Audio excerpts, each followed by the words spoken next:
Raya dunia taragam bazu saba.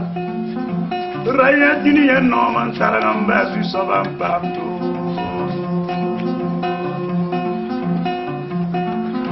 Raya dunia noman taragam bazu saba. Raya dunia noman taragam bazu saba pamtu. Raya dunia taragam bazu saba. Raya tima taragam bazu saba. Raya dunia bazu saba. Raya dunia taragam bazu saba. Raya dunia noman taragam bazu saba. Raya dunia tima taragam bazu saba. Raya dunia baran taragam bazu saba. Raya dunia purne taragam bazu saba. Raya dunia rasam taragam bazu saba. Raya sopala taragam bazu saba. Raya dorokan taragam bazu saba. Raya wakadamya taragam bazu saba. Raya gisonde taragam bazu saba. Raya dunia noma taragam bazu saba partout. La taragam bazu saba partout.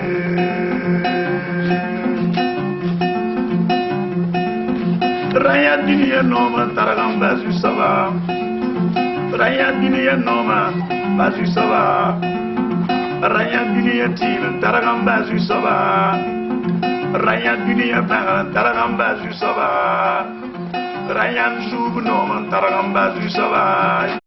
Avec cette grâce que tu nous as donnée de faire ton œuvre, tu nous as donné une révélation en nous disant que nous sommes comme une ville sur une montagne. Nous ne pouvons pas être cachés.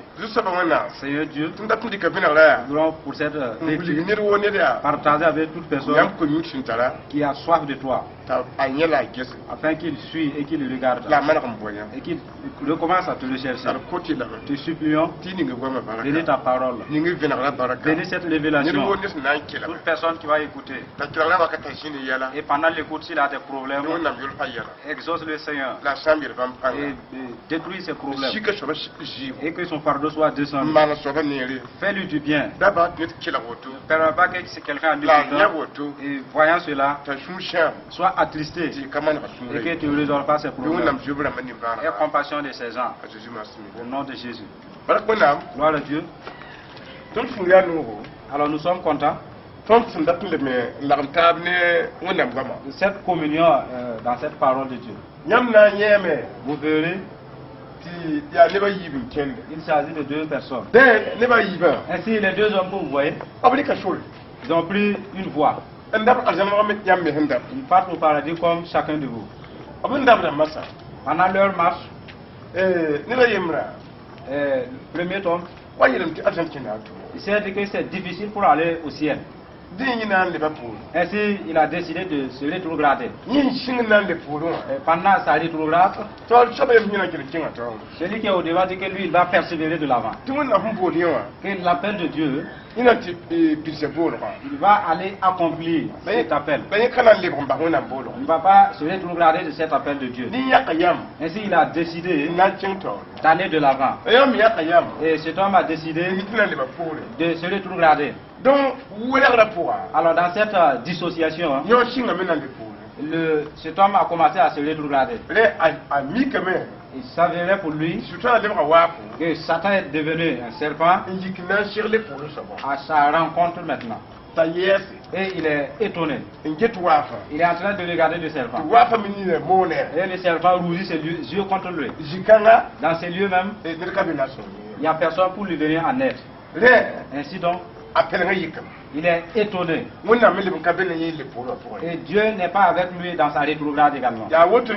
Raison pour laquelle nous voulons que vous ayez cette lumière. Le thème s'intitule La rétrograde est un problème. Rétrograder de Dieu, ce sont des problèmes. Rétrograder quand tu as beaucoup de problèmes et tu laisses Jésus, c'est des problèmes que cela engendre. C'est ce qu'il s'agit. La rétrograde engendre des problèmes. Si vous rétrogradez, Satan a droit sur vous. Même les difficultés ont droit sur vous. Ce sont des tristesses. Il n'y a pas de secours. Mais si vous voulez persévérer de l'avant, il y a toujours les difficultés. Mais Dieu est avec vous dans vos difficultés. Il est avec vous dans vos souffrances. Ainsi donc, aller de l'avant vaut mieux. Ainsi nous lisons dans Ésaïe chapitre 10, verset 20 jusqu'au verset 25.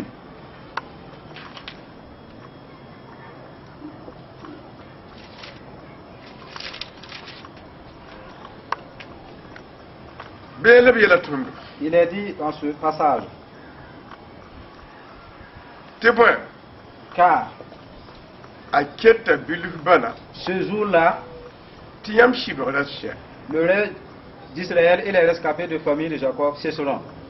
Et je me mettrai en colère et je les détruirai.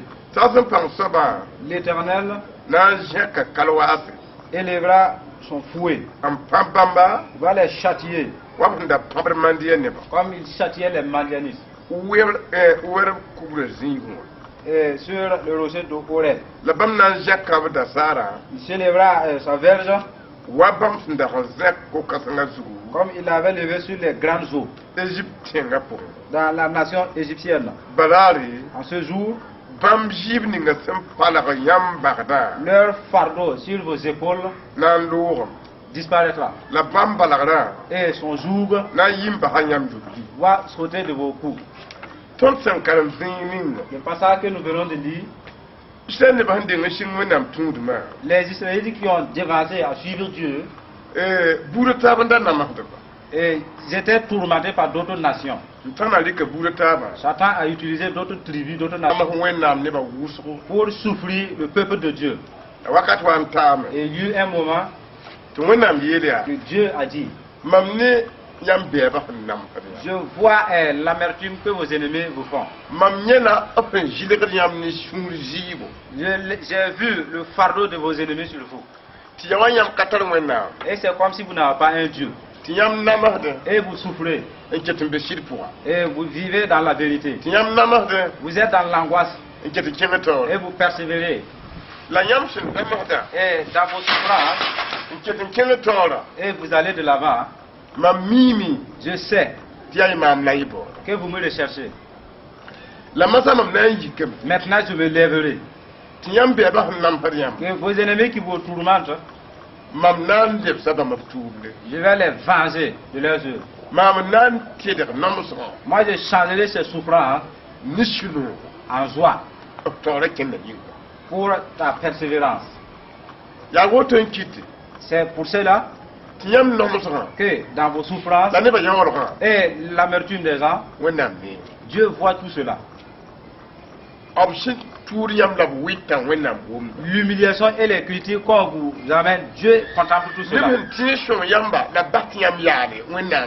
Des gens qui peuvent vous aider et vous laissent pour que vous soyez dans l'opprobre, Dieu voit cela.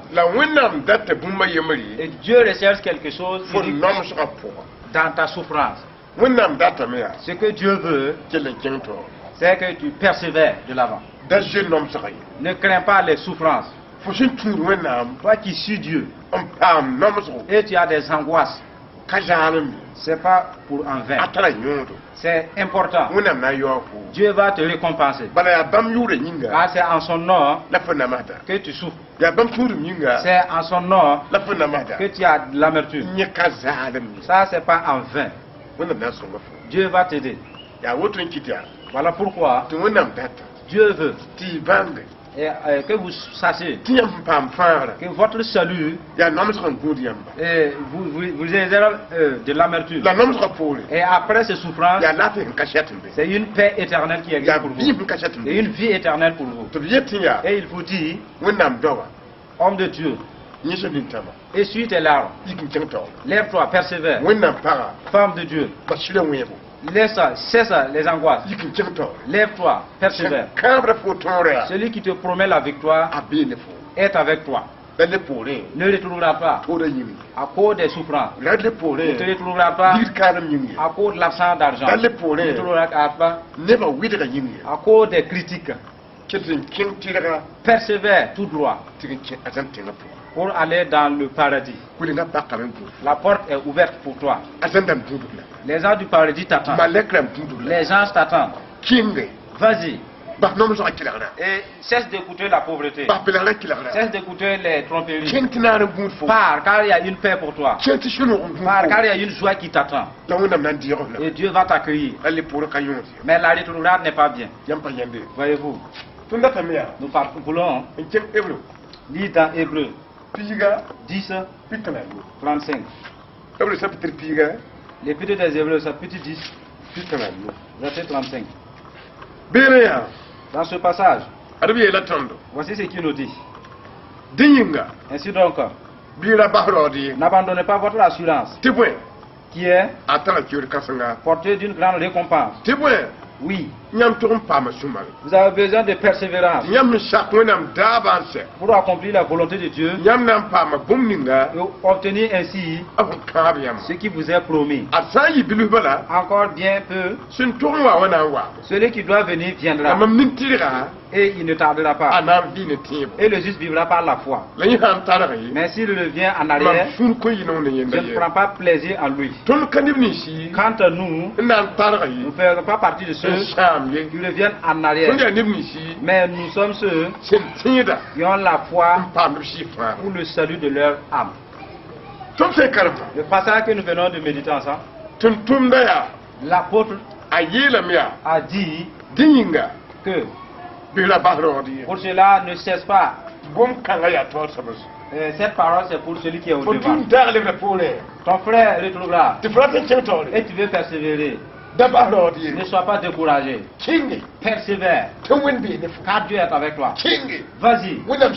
L'Esprit de Dieu est avec toi. Et dans ta persévérance, l'Esprit de Dieu n'est pas l'esprit de rétrograde. Ne te décourage pas. Vas-y de l'avant. Car Dieu va t'accompagner. Raison pour laquelle il est dit, ne te décourage pas. Parce que le courage est bien payé. Quelqu'un qui est courageux, quelqu'un qui a une grande récompense. C'est la parole de Dieu qui atteste cela. Il dit, vous avez besoin de persévérance pour accomplir la volonté de Dieu.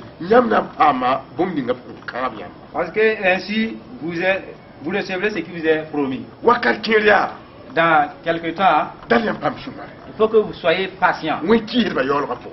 Dans les humiliations des rebelles, dans les humiliations des païens, sois patient. La patience accompagne le courageux. La patience, c'est une arme d'un croyant, une arme efficace. La patience, c'est un élément qui fortifie le peuple de Dieu. Le patient, comprenez-vous cela? La patience dit, Dieu, tu vas combattre, tu combattras, tu exauceras. Le patient, savez-vous son importance? Le patient est en paix.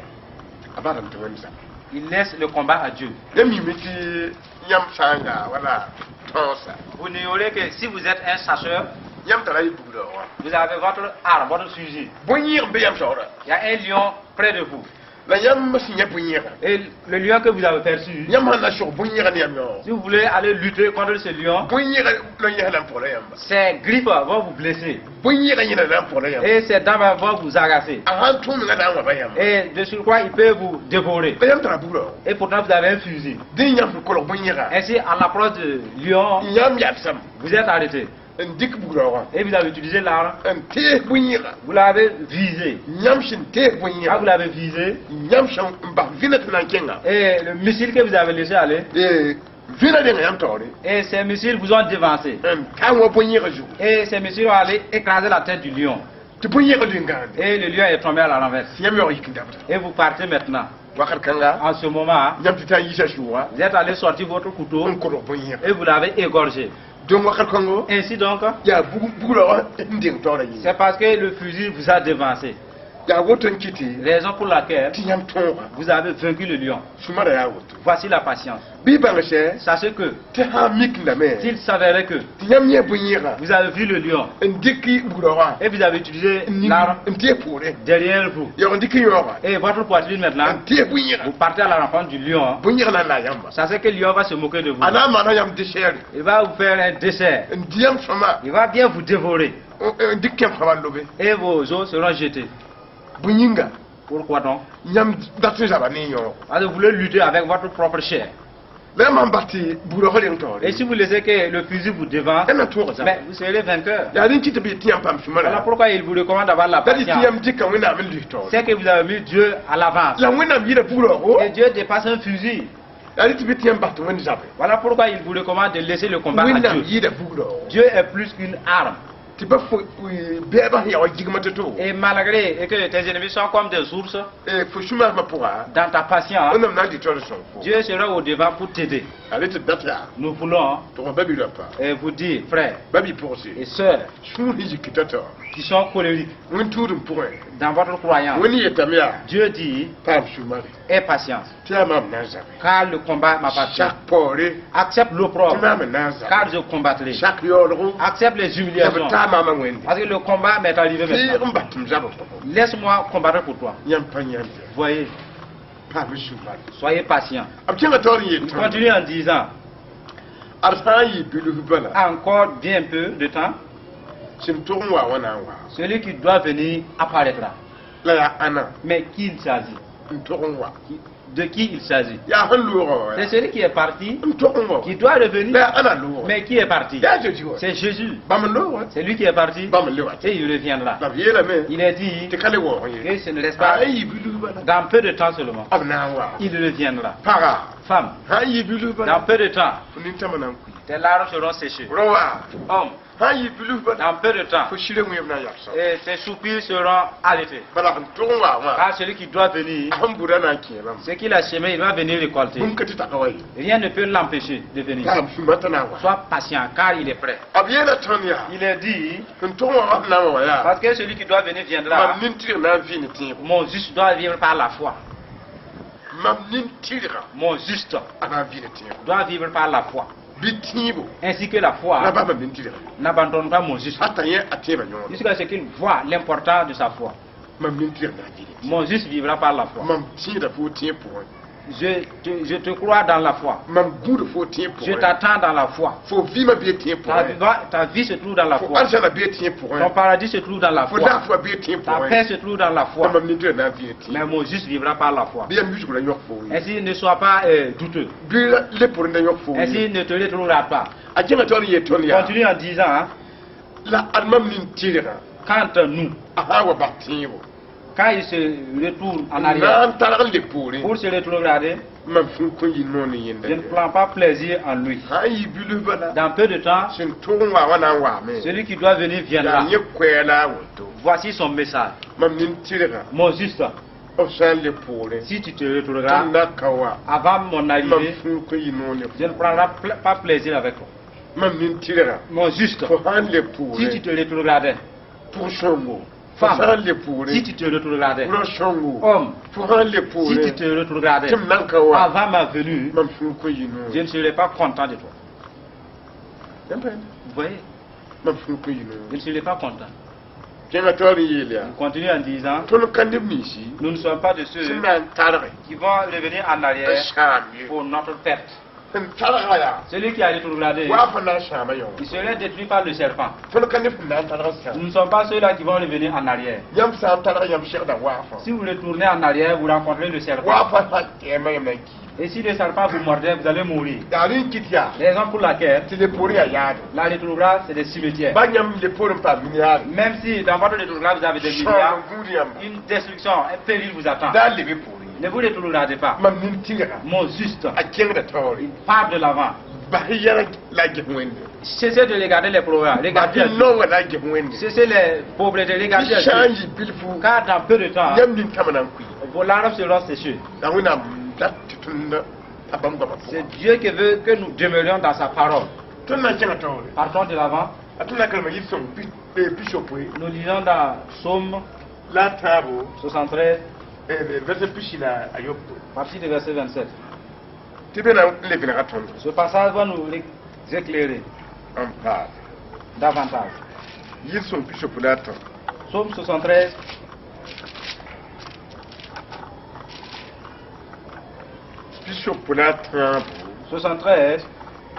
verset 27. Dans ce passage, il est dit que oui,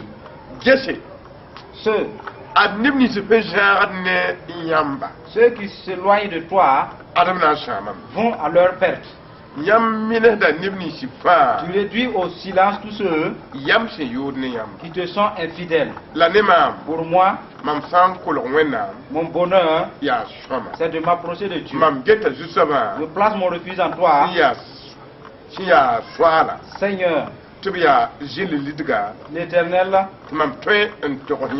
afin de raconter tout ce que tu fais. Le roi David nous a dévasé dans la foi en Dieu et il a été éprouvé. Et David a dit, Dieu, regarde ceux qui s'éloignent de toi, ceux qui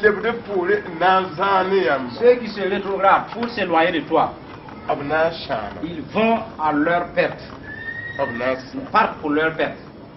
Vous voyez, ceux qui s'éloignent de Dieu seront en péril. Ainsi tu réduis en silence tous ceux qui te sont infidèles. David a dit, je connais qui est Dieu.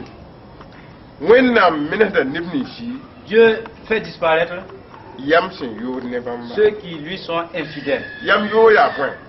Qu'est-ce que veut dire l'infidélité? L'infidélité, c'est quelqu'un qui n'a pas confiance en Dieu. Et de ce fait, c'est l'opprobre à Dieu. Et Dieu dit, si tu vois d'autres puissants et tu te doutes de moi, tu crois que quelque chose peut t'arracher de ma main, à ce moment, cette même chose va t'arracher de ma main à cause de tes doutes.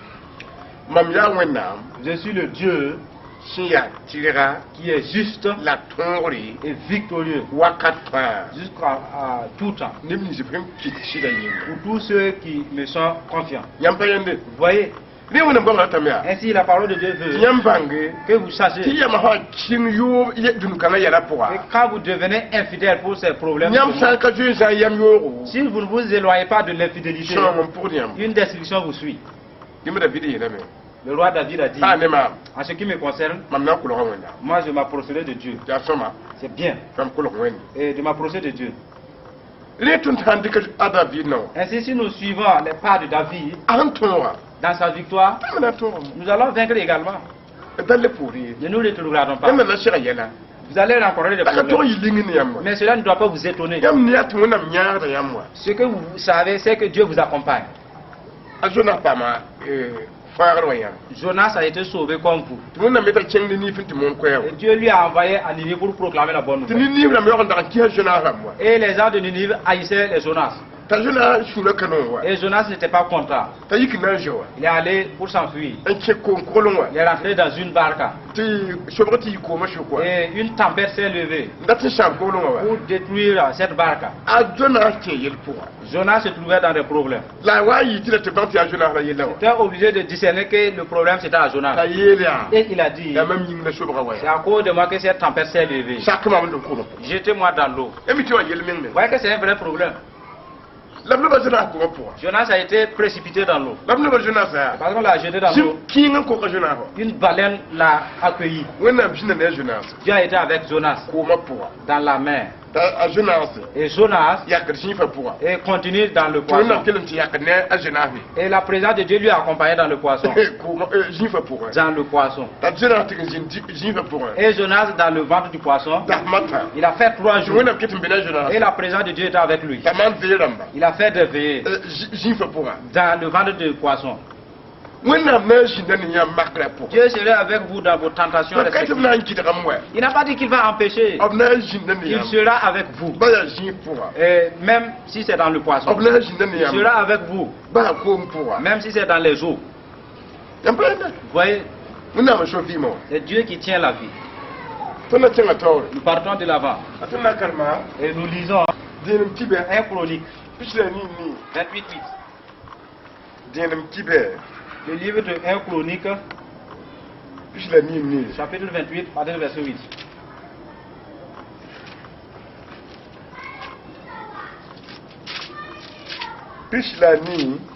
Et 1 Chronique 28, verset 8. Il est dit, maintenant, devant tout Israël, qui est l'assemblée de l'Éternel, et en présence de notre Dieu, respectez et prenez à cœur tous les commandements de l'Éternel votre Dieu et obéissez-le. Ainsi, vous pourrez posséder ce bon pays et le laisser en héritage à vos fils. Avez-vous entendu? David a dit, moi je dis au peuple d'Israël, je vous dis la vérité devant Dieu. Je vous dis, recherchez à connaître tout ce que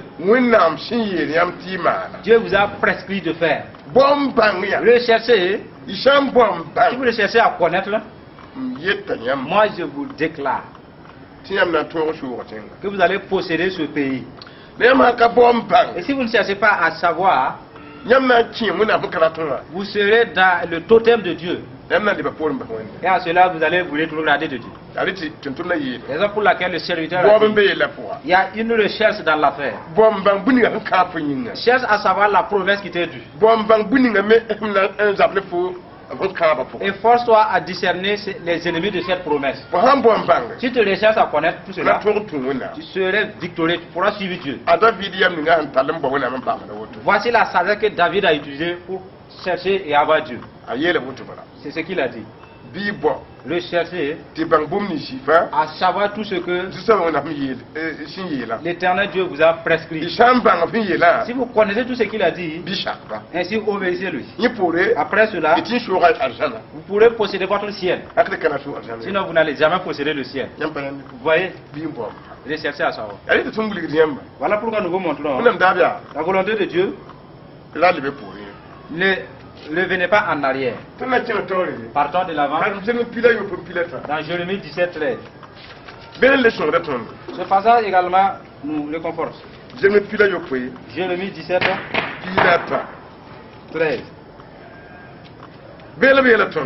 Dans ce passage, il est dit, Éternel, qui est l'espérance d'Israël, tous ceux qui t'abandonnent rougiront de honte et seront inscrits sur la terre, car ils ont abandonné la source d'eau vive qu'est l'Éternel. Jérémie a dit, Éternel, qui est le lieu de l'espérance de ton peuple. Et ceux qui vont abandonner à toi, ils seront appelés à disparaître. C'est ce que Jérémie a dit. Ceux qui t'ont abandonné, premièrement, ils seront rougis de honte. Secondo, ils seront en péril. Et il est dit qu'ils disparaîtront comme que quelque chose que tu utilises pour écrire sur terre. Et un tourbillon vient effacer tes écritures. Voici ce qu'est un rétrogradé. Quelqu'un qui va rétrograder. Il disparaît comme la poussière. C'est la parole de Dieu qui ratifie cela. C'est pas le ciel qui l'attend. C'est une perte. Un égarement, une honte qui l'attend. C'est des souffrances, des tristesses. Toute personne qui a été appelée par Dieu. Et si tu suis cela, tu as aie pitié de toi-même. Et prends ta foi. Pour ne pas rentrer dans la honte. Pour ne pas aller en enfer. Nous continuons de l'avant avec vous. Dans Philippiens. Chapitre 3, verset 12. Philippiens chapitre 3, verset 12. Que nous lisons. Il est dit dans ce passage.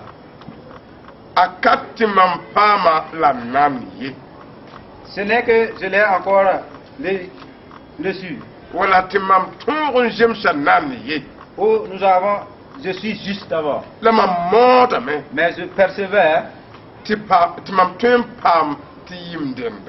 Ainsi d'en posséder. C'est en Christ Jésus et qui m'a possédé. Ainsi mes frères, je ne pense pas que j'ai le paradis. Mais je fais une chose. J'oublie ce qui est passé. Et je lutte, je persévère pour ce qui est devant. Je persévère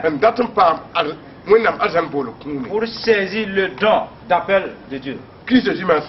En Christ Jésus. Ça, c'est une parole. L'apôtre Paul a dit, j'ai été appelé par Dieu. J'ai été appelé au ciel. Mais ce n'est pas que je l'ai reçu d'abord. Je suis toujours dans l'appel. Je suis toujours dans l'appel. Et je m'efforce. Et je me persévère. Pour être juste.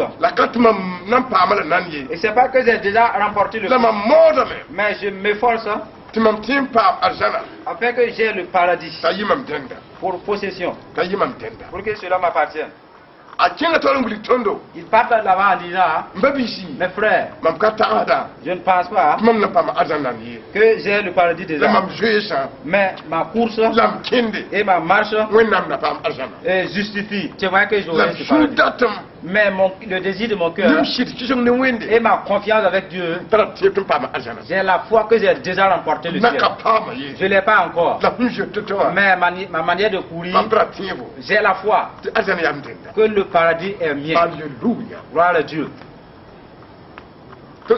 Si votre foi est claire, vous savez que vous allez vous emparer du paradis.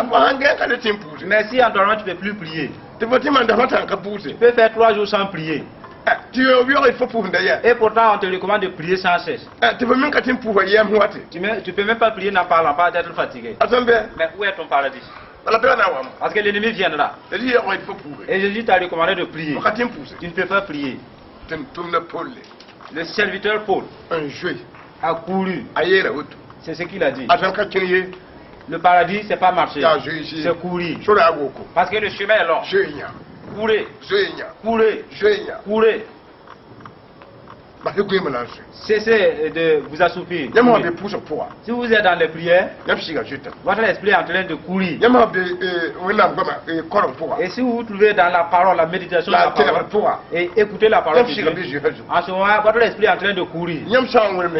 Au moment où vous les regardez dans le monde, et vous êtes occupé des problèmes du monde, en ce moment, votre course pour le paradis s'arrête.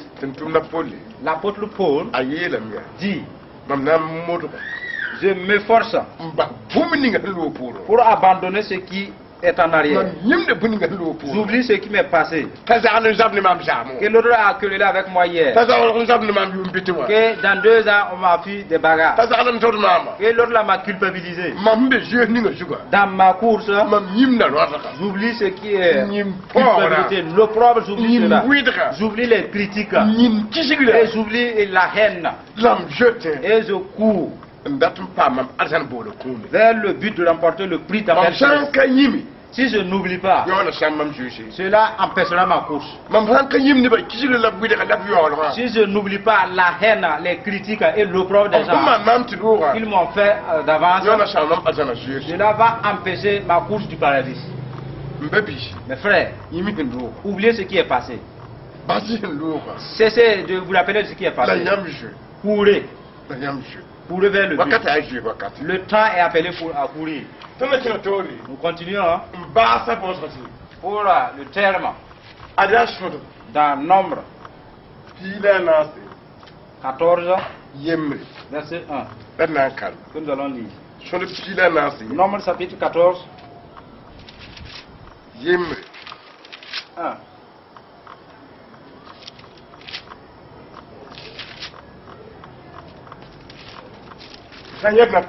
Nous lisons dans le passage. Toute l'assemblée souleva et poussa des cris. Et le peuple, tous les Israélites, pleura. Et Moïse et Aaron, ils murmuraient en disant,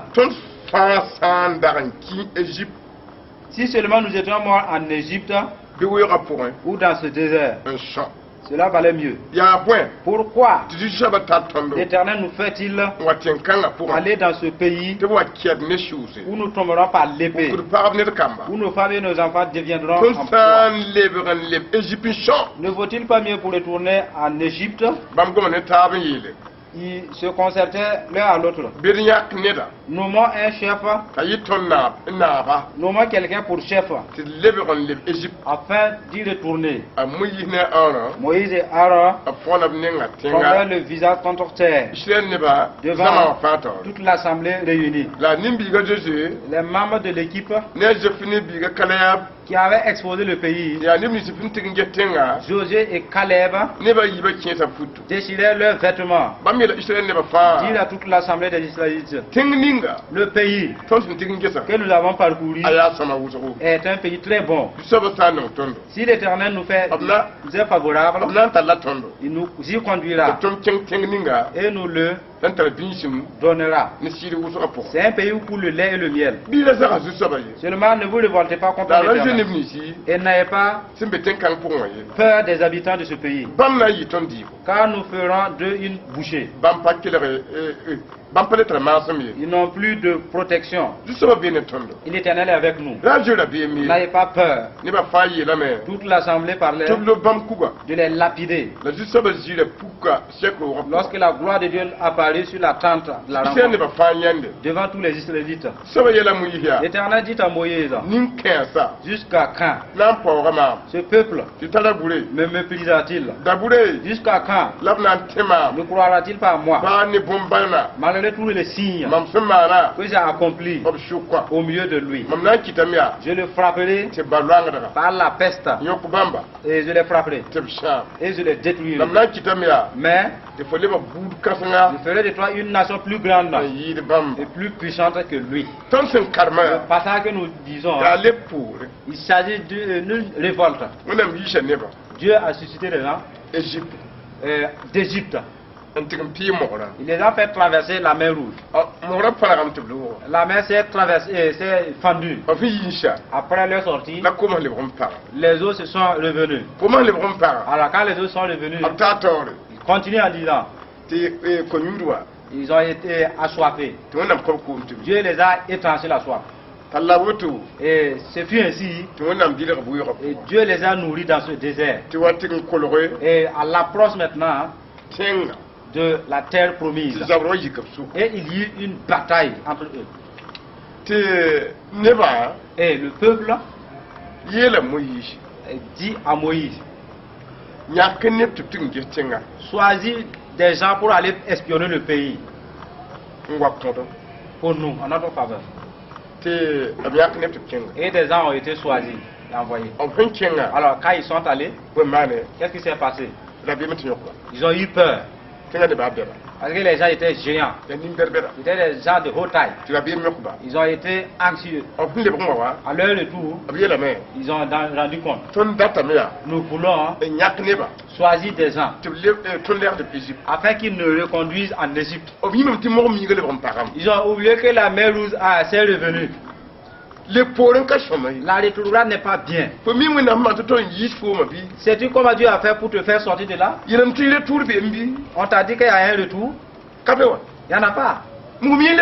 Parce que la mer Rouge s'est enfermée. Et tu veux te rétrograder. Et si c'est homme qui veut se rétrograder, la rétrograde amène la mort. La mer rouge sert de fermer. Et mieux vaut pour lui d'aller de l'avant. Ainsi, cet homme qui veut se retourner en arrière, le passage que nous avons lu, que Dieu dit, Moïse, je vais les détruire, les rétrograder, je vais les détruire tous. Ainsi, si vous regardez bien, la rétrograde est promis par la destruction divine. Et Satan l'attend pour lui détruire également. La rétrograde. Donc, et si cet homme est appelé à être péri, ça c'est que son nom était écrit dans le livre du paradis. Il n'était pas un élément de l'enfer. Ainsi, en voulant revenir en arrière, pour se révolter, et pourtant il était avec cet homme, il a chassé les démons avec cet homme, il a maudit les démons avec cet homme, il a combattu contre le diable au moment où il était avec ce jeune homme. Maintenant qu'il part obéir à Satan, Satan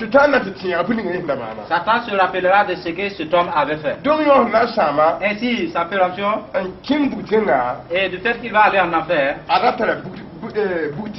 il aura deux enfers. Cet homme aura deux enfers. Et l'enfer à cause de sa désobéissance et le temps qu'il a utilisé pour combattre le diable lui prépare un feu également. Et dans l'enfer, Satan aussi a son châtiment. Il